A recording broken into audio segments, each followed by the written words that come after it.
Balik tayo sa usaping langis. Tuloy lang ang dating ng mga sasakyan na nagpapakarga sa isang gasolinahan sa Maynila. Yan ang agenda report ni Ched Gatchalian live mula sa Otis, Maynila. Ched, kumusta ang sitwasyon dyan? Willard, dito sa isang gas station sa Otis, Manila, marami pa rin ang nagpakarga ng gasolina buong araw, ayon yan sa mga staff. Nasa 125 hanggang 136 ang presyo ng diesel dito. 97 pesos hanggang 104 pesos naman ang presyo ng gasolina. Mapatruck man yan, 4 wheels o motor. Nakita natin kanina na patuloy pa rin ang pagkakarga nila ng krudo.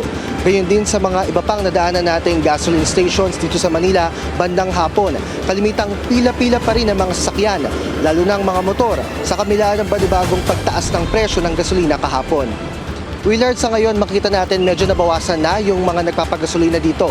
Minsan pila-pila na lang o pakaunti-kaunti na lang. Dito kasi sa area na ito ay hindi na masyadong mabigat ang daloy ng trapiko.